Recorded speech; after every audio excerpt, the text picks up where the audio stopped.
the three principles. First, mutual respect. Second, consensus building. Third, considerate other parties' comfort level. In my words, to put it simply, we can summarize it as three no's: non-intervention, and non-use of force, and non-hyping up hot spots. Only because of these principles strictly followed by ASEAN members and other stakeholders that we have ensured the ASEAN and East Asia at large for a long-lasting peace since the end of the colonial rules in history. So we cherish a lot. I fully agree with you. I support the centrality of ASEAN. And even some professor like Cashion Makboni, he suggests ASEAN is deserved to award a Nobel Peace Prize. I agree with him. Thank you very much. I think your question is, do you agree with me? So President Marcos, yes, please. My question Thank you very much. is, President, in the eyes of the international community, some of your Philippines' behavior in recent times, it now sounds like you really consider other parties' comfort level, and there is a risk of ruining the regional long-earned, long-lasting peace since the end of the colonial history. What's your comments on that? Thank you very much. Well, I cannot imagine what you must be referring to if the reference or the allusion is to the Philippines somehow tearing apart what we have agreed on with in ASEAN in terms of ASEAN centrality. Quite the contrary. I think if you examine more closely the remarks that I just made, I precisely focus on ASEAN centrality, and that the principles that are laid down that are involved in the concept of ASEAN centrality are some things that we must use to guide us. And if we have been distracted in the past years or so, then it's time for us to return and remember, once again, what ASEAN was created for.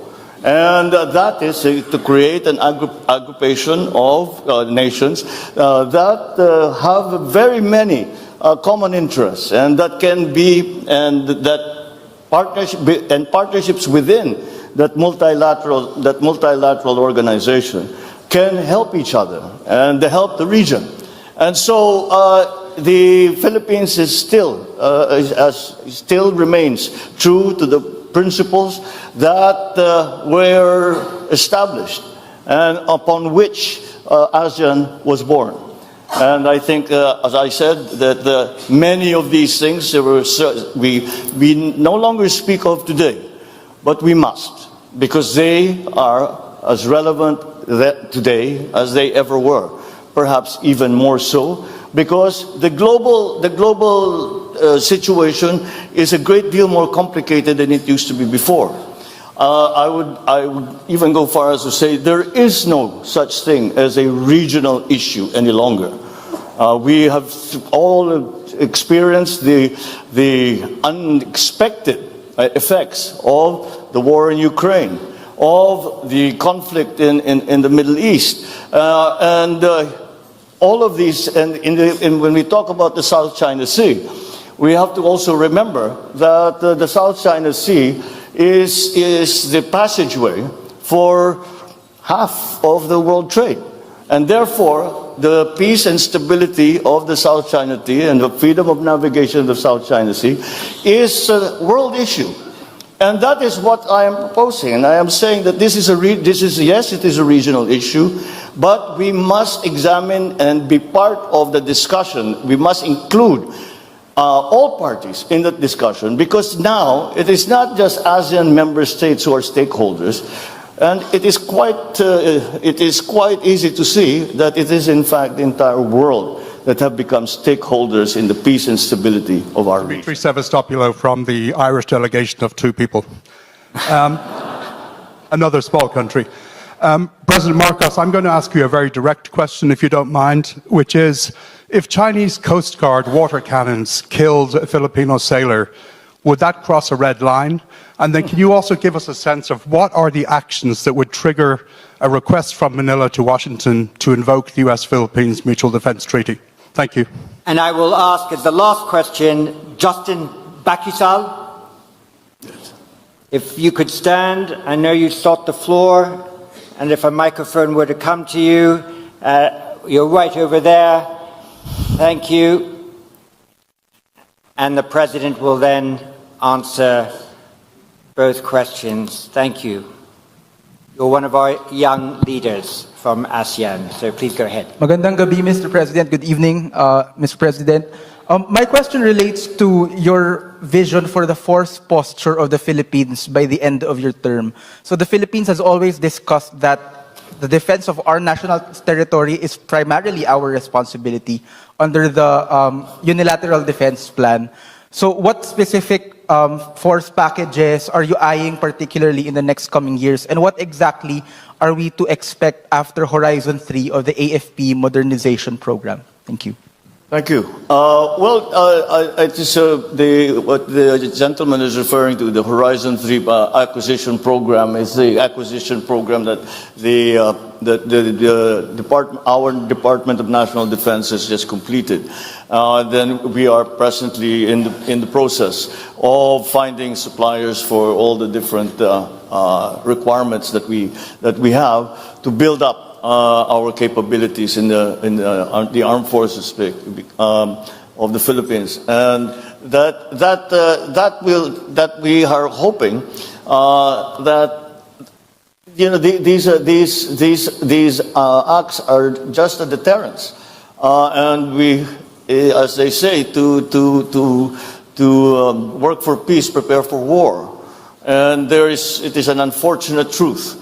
But and that is why we have undertaken this long-term. It has been going on for many years now.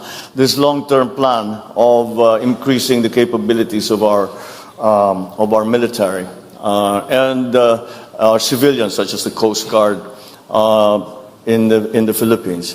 To go back to the first question, what would happen if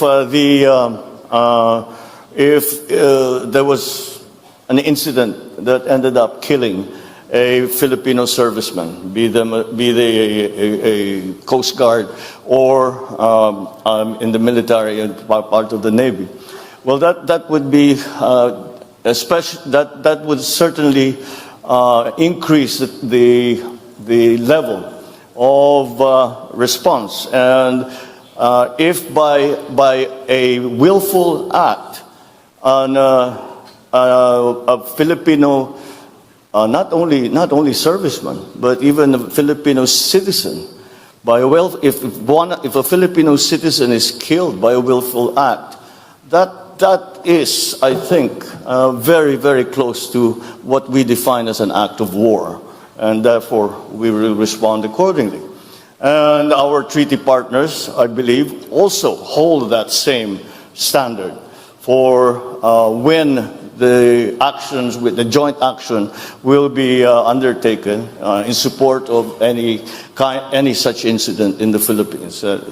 Once we already have suffered injury, but thank God we have not yet gotten to the point where any of our participants, civilian or otherwise, have been killed. But once we get to that point, that is certainly, we would have crossed the Rubicon, certainly crossed the Rubicon. Is that a red line?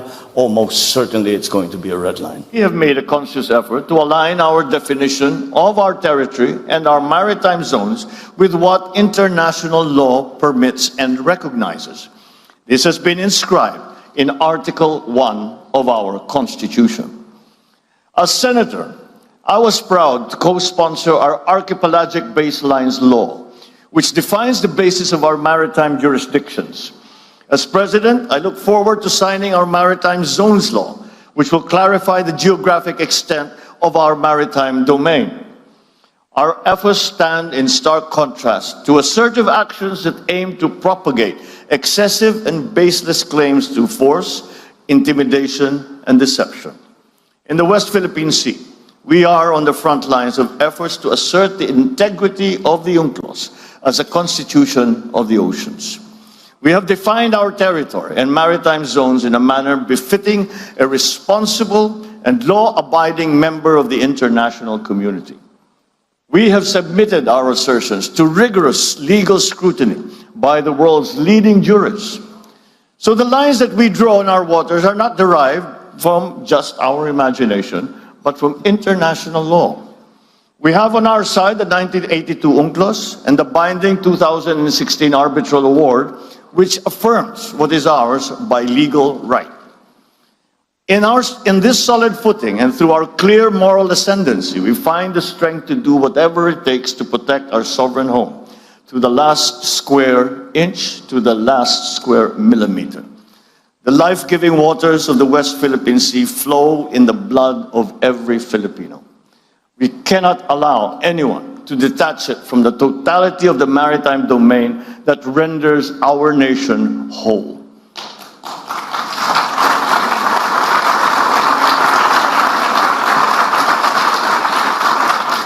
As President, I have sworn to this solemn commitment from the very first day that I took office.